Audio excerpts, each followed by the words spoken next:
Cześć! W Magenta Team wierzymy, że... Życie to rozmowy. Teraz ja chcę powiedzieć rozmowy.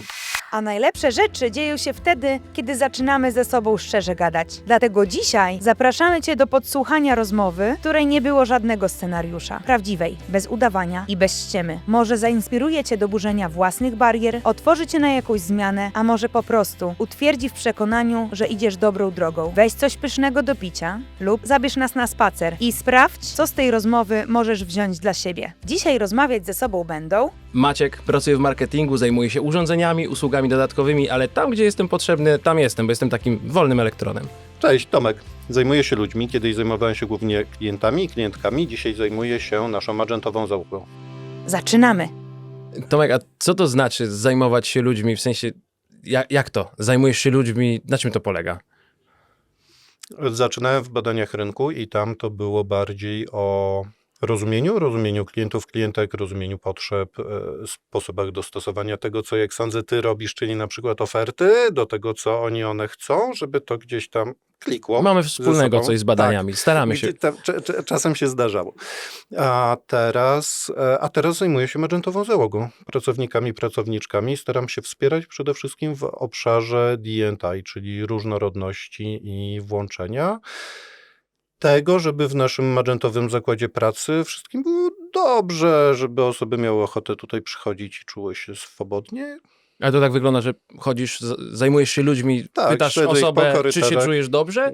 Będę na drugim piętrze niedługo, to tam wiesz, Będę wiedział. Tak. No ale nie unikniesz tego pytania, bo chcę to wiedzieć. No. Co to znaczy, skąd ty wiesz, że ludzie się czują dobrze na przykład? Po czym ty to poznajesz albo jak do tego dążyć?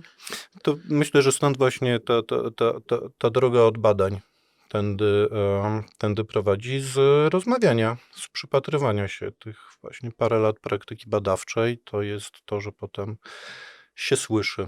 Czyli życie to się rozmowy, widzi, tak? Życie to rozmowy, coś się słyszy w kuchni, a coś się widzi w wynikach badania, coś się widzi w analizach, które prowadzimy, w audytach, które robimy, a czasem słyszymy od ludzi na zewnątrz, że mają jakieś fajne pomysły i zastanawiamy się, czy można byłoby tak zrobić, więc to chyba nie tylko o to chodzi, czy osoby są szczęśliwe. W sumie chodzi o to, żeby nam się dobrze pracowało. A w zajmowaniu- pewien komfort. Bo po tym, co w tym mówisz, ja sobie miejscu. wyobrażam, że wy dostajecie raporty, jakieś analizujecie. A w tym jest więcej pracy z ludźmi?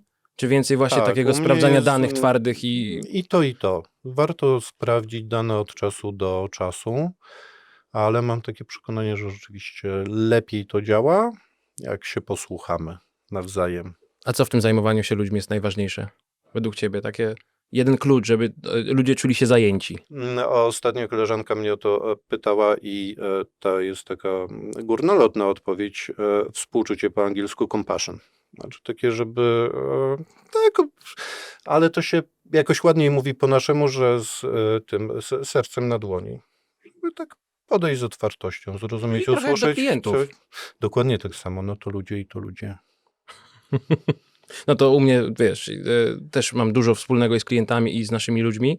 Ja zajmuję się tym, wydaje mi się, że mamy bardzo podobne zadanie. Ja zajmuję się tym, żeby oni dużo wiedzieli, się czuli dobrze z tym, że dużo wiedzą, bo jednym z moich zadań jest to, żeby dostarczać najlepszą wiedzę naszym kochanym sprzedawcom, żeby oni potem tą wiedzę dalej propagowali klientom, więc chyba się zatrudnię u was. Czuję, że też się zajmuję ludźmi trochę. To by się mogło sprawdzić. Ja miałem taką myśl, że wy tu na tym drugim piętrze strasznie dużo chodzicie. Dużo chodzimy. Ja staram się jak Prawda? najwięcej Znaczy, chodzić. Tak mi się wydawało, że jak cię pamiętam, Staram się nawet na spotkaniach chodzić. Mniej chodzenia. No, Tak, to bo nie jest dla mnie. krótszy korytarz. To nie dla No mnie, to więc ja tak. nie aplikuję. Ale bardzo chętnie tam przychodzę, bo lubię chodzić. Mhm. Natomiast tak, dużo chodzenia, dużo spotykania się z ludźmi. Ja mam raczej taki tryb działania, że wolę do kogoś podejść, porozmawiać na szybko, zamiast maila pisać. Nie wszyscy to lubią. Czasem potrafię im przerwać w jakiejś czynności, ale dzięki temu działamy skutecznie. Można spróbować, też ludzie.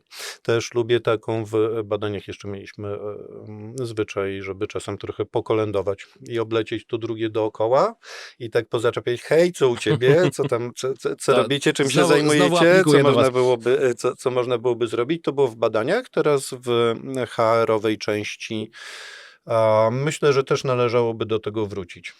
Tylko łatwiej się opowiada o tym, co się robi, niż o tym, jak się robi. Tak sobie myślę, nie?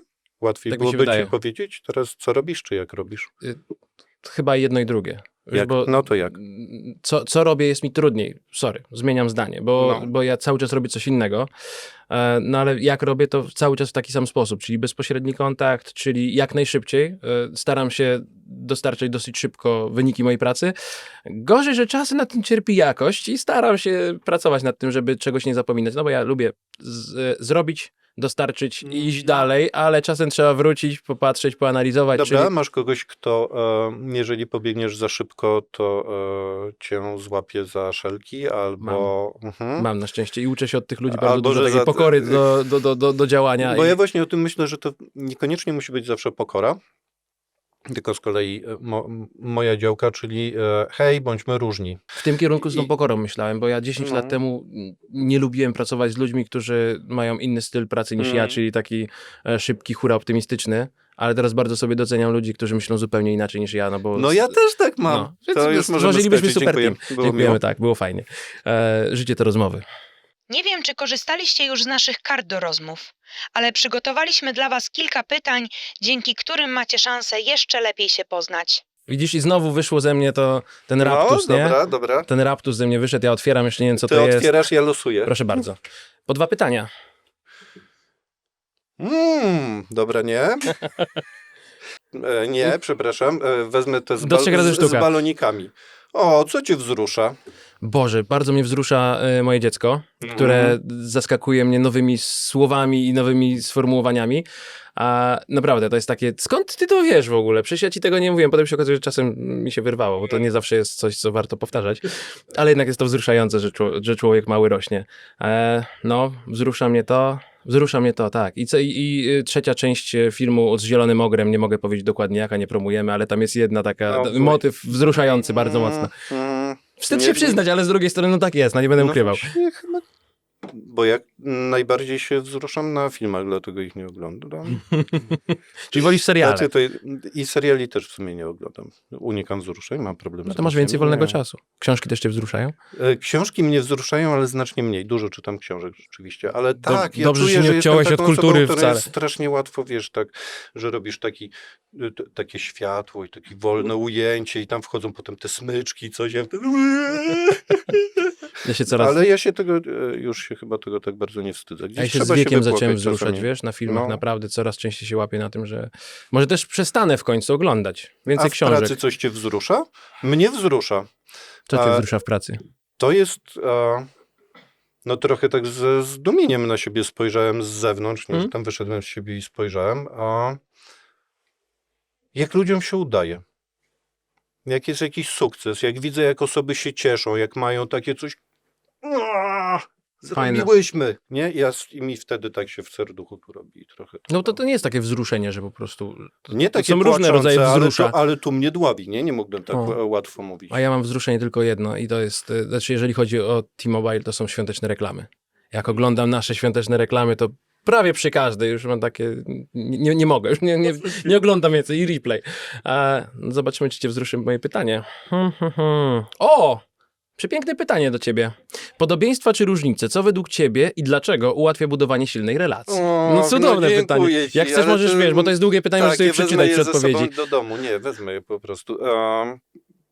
Co ułatwia budowanie relacji? Nie wiem, co ułatwia. Ja generalnie bardzo wierzę w różnice i myślę, że one nie ułatwiają, tylko nam utrudniają, bo właśnie kiedy jesteśmy podobne, to szybko łapiemy wspólny vibe, ale też się upodobniamy jakoś do siebie albo wzmacniamy te cechy. Na różnicach jest trudniej, trwa to dłużej, ale chyba więcej się z tego wynosi. No to przeciwieństwa się Różnice przyciągają, nie? nas poszerzają nasze myślenie o świecie albo to, jak działamy. Więc jeżeli miałbym wybrać różnicę czy podobieństwa, to zawsze wybieram różnicę. Ja zależy od dnia. Czasem wolę jednak mniej konfliktowo, ale są też zadania, do których ja nie potrzebuję różnic. Potrzebuję tylko Tak. kogoś, kto popaca mnie po ramieniu, powie, ale super, to zrobiłbym tak samo, nie? Pykniemy jakąś trzecią? Tak. Z jakimś innym dekiem? Ja też od razu sobie posortuję. Jak mi dasz trudną, to ja ci też dam trudną. Uprzedzam. Biorę. Zostawiam Te to. są... Wow. Może same są fajne. Co dla ciebie oznacza bycie fair wobec innych?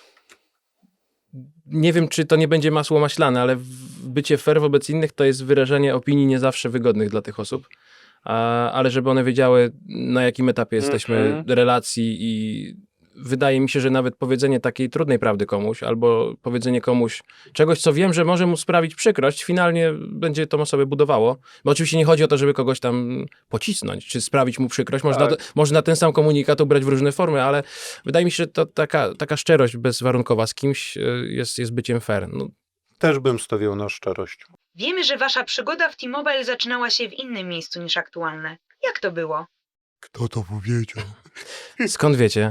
Znaczy u mnie tak, 10 lat temu, ja 10 lat temu zaczynałem pracę na słuchawce, więc uwielbiam gadać, się realizowałem bardzo fajnie. Natomiast ten mój taki charakter wolnego elektronu sprawił, że znaleziono we mnie kogoś, kto może szkolić ludzi i też mi bardziej sprawiało przyjemność chyba jak pracowałem na słuchawce, jak komuś pomogłem, zrób to ci wyjdzie lepiej, niż jak sam robiłem fajnie rzeczy i sprzedaż. Więc byłem trenerem, potem skończyłem w marketingu, jakkolwiek to brzmi. Ja się cieszę, że skończyłem w marketingu. Czy skończyłeś, to jeszcze czas pokaże. Ja myślę, że to jeszcze Jesteś, tak. No 10 lat o tak minęło. Mam 10-lecie w tym roku, Spoko. za miesiąc, więc tak, no, to jeszcze nie koniec. No u ciebie? U mnie też, dziękuję. Otóż ja zaczynałem, tak jak mówiłem, w dziale badań, ale przedtem przez wiele lat pracowałem dla tego działu badań i przychodziłem do Ery najpierw, a potem do Timo i Kiedy to byłem było? dostawcą. No, tak od 97 roku mniej więcej. Czyli od samego początku praktycznie. Tak, było tak, że na Wilczą wtedy pierwsze kebaby na dworcu Śródmieście. A ja tu otworzyli. podkreślam, Dworzec 10 lat, Śródmieście wiesz, to nie chwalę jest się, marka, długo można jestem, powiedzieć. nie? A Tomek Znaczy, budował erę. Nie do końca budowałem, ale współpracowałem, więc wejście do organizacji jakby wszedłem już znając ileś osób, bo przynosiłem te wyniki badań, spotykaliśmy się na warsztatach, na prezentacjach, robiliśmy razem projekty i to było super fajne, kiedy można było przejść do organizacji, tak zwanej organizacji klienta i zobaczyć, co potem się dzieje z tymi wynikami i nie tylko, że się tam zmądrzeć, to jest slajd z rekomendacjami i tak zróbcie i wtedy będzie wspaniały sukces, tylko zobaczyć, dlaczego na przykład potem się tych rekomendacji nie daje wprowadzić i to zdecydowanie było rozwijające, a potem rok temu taki duży shift i porzuciłem to kierowanie zespołem badań, czym się zajmowałem przez lat 10-12. No właśnie, albo kropki coś mi się takiego. zaczęły łączyć, wiesz, 97 i ty niedawno zmieniłeś, to była trudna zmiana? Po takim To czasie? była wyczekana bardzo zmiana. Nie, ja to chciałem robić. Znaczy, to też było tak, że gdzieś drugą nóżką zajmowałem się edukacją antydyskryminacyjną w ramach swojej działalności NGO-sowej, czy też tej mojej części, która działa poza komercją. I zacząłem to pomału przynosić do organizacji i to znowu gdzieś zostało dostrzeżone, że może mam kompetencje, ale też miałem takie poczucie i z tego chyba jestem naprawdę bardzo szczęśliwy, że mogłem oddać Aleksandrze, która przejęła zespół badań. Którą serdecznie pozdrawiamy. Którą pozdrawiamy bardzo serdecznie zawsze i obecnemu zespołowi, który też bardzo serdecznie pozdrawiam, żeby robił to ktoś inny. Znaczy, to nie jest chyba dobre, jeżeli ktoś 10 lat zajmuje się jakimś obszarem. Tak już się trochę wpada w jakieś kolejny. Fajnie jest mieć taką możliwość, żeby podejść od innej strony, dać innym osobom możliwość pociągnięcia czegoś, no a ja w związku z tym więc wskoczyłem do HR-ów, żeby zajmować się różnorodnością. Pozdrawiamy HR-y wszystkie. Bardzo pozdrawiamy wszystkie HR-y. I tak, czy to było trudne? Trochę było trudne, no ale A jak taką... zawsze stawiam na różnicę. Jakbyś miał taką radę dać dla osoby, która rzeczywiście zmienia obszar, no trochę jednak radykalnie. Tak z mojej perspektywy, wydaje mi się, że to była radykalna zmiana. Jakaś taka rada dla kogoś, kto chce, a może się boi, a może albo co zrobić, żeby zmienić ten obszar w przyszłości, żeby się rozwijać. No ja jestem z tych, co to no fear i raczej ahoj przygodo, więc bez lęku, ale to nie jest rada, bo ludzie mają różnie i niektóre są bardziej zachowawcze, a inne ludzie są mniej zachowawcze. Myślę, że warto przede wszystkim patrzeć na osoby dookoła, bo w tej firmie takie mam poczucie, że dostajemy wsparcie i się ląduje w jakimś zespole i ląduje się z ludźmi i to ludzie tutaj są zasobem. Strasznie to brzmi, nie? Z którego można czerpać. Bardzo dużo dostajemy od ludzi i o tym warto pamiętać, nie jesteśmy sami To jest fajne. i same. Bo ja z drugiej strony co 2 lata zmieniałem stanowisko mniej więcej, ale jestem z tych, co kalkulują i myślą i boją się, a co jak się nie sprawdzę, a może nie będę miał powrotu. Ale jak ja bym miał coś poradzić, tak z perspektywy tych swoich już 4 czy 5 zmian, żeby łapać te szanse i okazje. Bo to nie jest tak, że jak gdzieś przechodzisz w inne miejsce, to się na ciebie obrażą ludzie, z którymi pracowałeś, że opuszcza nas, idzie gdzie indziej. Nie, raczej spotkałem tutaj ludzi, którzy kibicują tej zmianie, mówią, ale ty jesteś mega odważny, że ty to robisz, no bo jesteś całkiem dobry w tym, co robisz, a jednak próbujesz czegoś, czego nie robiłeś, nie masz doświadczenia, więc łapać wiatr w żagle i łapać okazję. Niech się kręci. Niech się tak. kręci.